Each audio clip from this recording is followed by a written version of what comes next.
जिल्हा परिषद प्राथमिक शाळा बारूळ येथे सावित्रीबाई फुले जयंती उत्साहात साजरी। मुलींच्या वेशभूषेने आणि ओघवत्या भाषणांनी उपस्थितांची मने जिंकली। आज देशभरात क्रांतिज्योती सावित्रीबाई फुले यांची जयंती विविध उपक्रमांनी साजरी करण्यात आली। याच उत्साहाचे प्रतिबिंब बारूळ येथील जिल्हा परिषद प्राथमिक शाळेत पाहायला मिळाले। शाळेच्या वतीने सावित्रीबाई फुले यांच्या प्रतिमेला पुष्पहार अर्पण करून त्यांना विनम्र अभिवादन करण्यात आले। या कार्यक्रमाचे मुख्य आकर्षण म्हणजे शाळेतील चिमुकल्या विद्यार्थिनींनी केलेली बाल सावित्रीबाई यांची वेशभूषा। या विद्यार्थिनींनी सावित्रीबाईंच्या पेहरावात आपले मनोगत व्यक्त केले, ज्यामुळे कार्यक्रमात एक वेगळीच रंगत आली आणि विद्यार्थ्यांनी केवळ भाषणेच केली नाहीत तर कविता, नाट्यछटा आणि थोर विचारांच्या माध्यमातून सावित्रीबाईंच्या समाज सुधारणेच्या कार्याचा गौरव केला। कार्यक्रमात बोलताना शिक्षकांनी सावित्रीबाई फुले यांनी महात्मा ज्योतिबा फुले यांच्या सोबतीने भारतातील पहिली मुलींची शाळा सुरू करून शिक्षणाचा नवा मार्ग कसा खुला केला, त्यांच्या विचारांची प्रेरणा आजही समाजाला नवी दिशा देत असल्याचा संदेश याप्रसंगी देण्यात आला। कार्यक्रमाची सुरुवात मुख्याध्यापिका मारतळे मॅडम यांच्या हस्ते प्रतिमेला पुष्पहार अर्पण करून झाली। यावेळी कार्यक्रमाला GS. Waghmare sir, Kaushalya sir, More sir, Ghorband sir, Kakade sir यांच्यासह सर्व शिक्षक, वृंद, शालेय समितीचे सदस्य आणि विद्यार्थी मोठ्या संख्येने उपस्थित होते। कार्यक्रमाचे सूत्रसंचालन नरवाडे मॅडम यांनी केले तर उपस्थितांचे आभार साहेबराव कौशल्य सर यांनी मानले। अत्यंत खेळीमेळीच्या आणि उत्साही वातावरणात हा सोहळा पार पडला।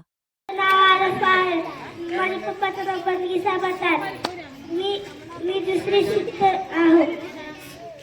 आज आपल्या शाळेत सावित्रीबाई फुले यांची जयंती आहे। त्यांनी स्त्री शिक्षणाचे कार्य केले।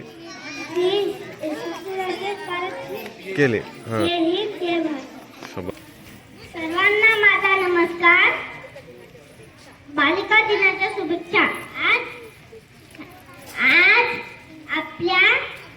आपल्या भारताच्या पहिल्या शिक्षिका सावित्रीबाई फुले यांचा आज जन्मदिवस आहे। त्यांचा जन्म 3 जानेवारी 1831 रोजी सातारा जिल्ह्यातील नायगाव या गावी झाला।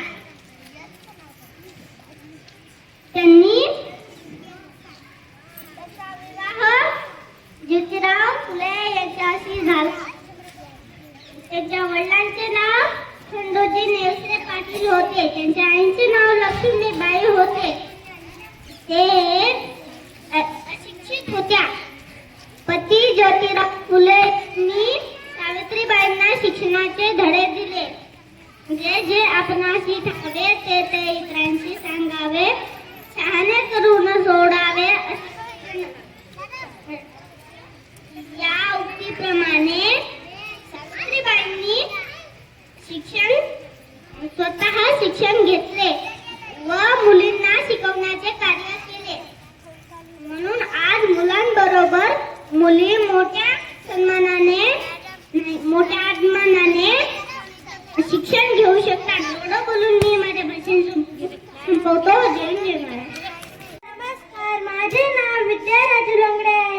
आज 3 जानेवारी आहे। आज आपण क्रांतिज्योती सावित्रीबाई फुले यांची जयंती साजरी करीत आहोत। सावित्रीबाई फुले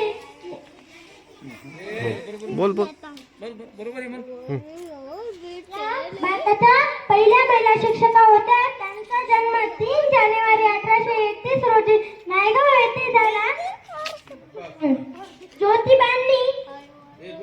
सावित्रीबाई व ज्योतिबांनी पुण्यात मुलींची पहिली शाळा काढली। ज्योतिबांनी त्यांना वाचायला व लिहायला शिकवले। त्यांचा निधन 10 मार्च 1897 रोजी झाले। मी एवढे बोलून माझे भाषण संपत आहे। जय हिंद, जय महाराष्ट्र। टाळ्या वाजवा, क्लॅप फॉर हर। गुड बेटा, गुड।